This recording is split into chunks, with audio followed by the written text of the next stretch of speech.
Good afternoon. Just me back again with another wee task, if that's okay. This one, I really just wanted to kind of take a few minutes of your time to talk about the strengths perspective and to kind of look at why I and so many others who practice in this way or adopt this approach to their way of working and their way of living, why it's so important.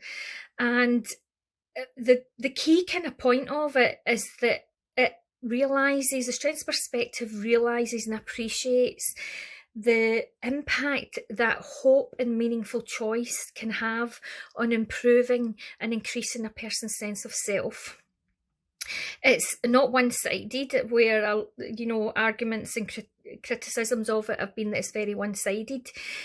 Strengths perspective isn't just, we'll just focus on all the positive things, we'll ignore the risks, we'll minimise concerns, we'll accommodate bad behaviour. It's absolutely not that at all. It's about recognising that everybody has a combination of risk factors and protective factors, and some can be controlled and some can't. And it's about realising that the combination of those kind of shape people's development. And it's about kind of emphasising the resourcefulness that we have within us already, or that we've maybe not recognised that we can build upon. Now, if you think, we can often be judged by others, by ourselves, and it's often based in social norms of societal expectations, preconceived ideas, aspects such as age, gender, background, appearance, health issues, whether you've got a disability, your levels of attainment, your career choices, family history.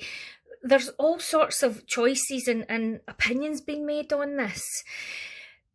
But I would argue that these factors have nothing to do with our skills or our strengths, our talents, or our ability to be successful.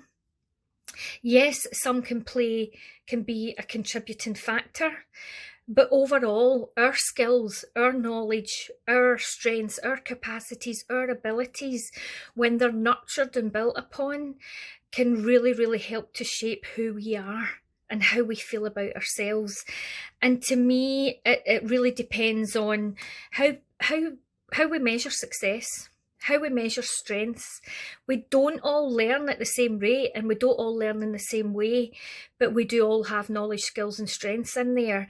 And I think we can all be successful in different ways. On the course, the strengths base kind of runs right through it, and it's trying to kind of realise, why focus on our weaknesses when we have so many strengths. It's difficult. It's often easy to see them in somebody else, but more difficult to see them in yourself. But hopefully, like I keep saying, practice makes possibilities.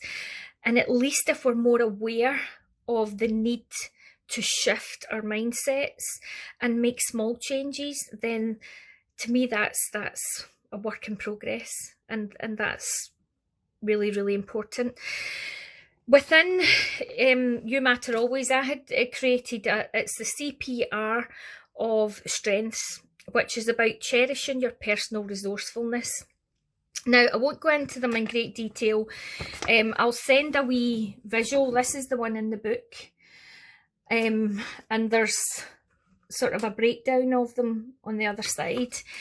And it's basically, it's 5 C's, 4 P's and 3 R's. And it's a group of competencies and characteristics that I've come across in my time of working with different people, of volunteering in the field of recovery, rediscovery, from going through my own process of grief, loss, change and subsequent healing, if you like. And it's very much, as I said, they're not the only 12, it's just a starting point, but it's ones that kept coming up and coming up that people maybe don't see as a strength. So I'm going to send those along with the wee work task. The work task is basically just this. And it's really, once you've looked at some of the strengths, the 12 strengths, the CPR part of it, it's really to take some time to write down, what are your strengths? What are some of your strengths? Tap down the ones that you think, write down the ones that you think, ask other people whose opinion you value. What would you say I'm good at? I'm really good at. Where is my strengths here? Because the ones certainly that I've included very quickly are your character, your competency, your compassion, your courage, and your conviction. That's the 5 C's. The 4 P's, passion, power, principles, and purpose. The 3 R's, resilience, readiness, and reflection. But as I said, that's only 12. It's a small starting point. We have an abundance of them, but that's the ones that I chose to kind of break down a wee bit more and see that they are actually very key and transferable skills. So as I said, I will transfer the information to the college so that the sheets can be given out. And it's really, like I said, starting again to value all that you are and start looking at the strengths within, as there's so many of them, and you have so many of them. So that's strengths perspective. As I said, it's not one-sided. It's very much about looking at the things you can do, focusing on the things you can do rather than the things you can't. Okay, thank you for your time. Speak to you again soon. Bye-bye.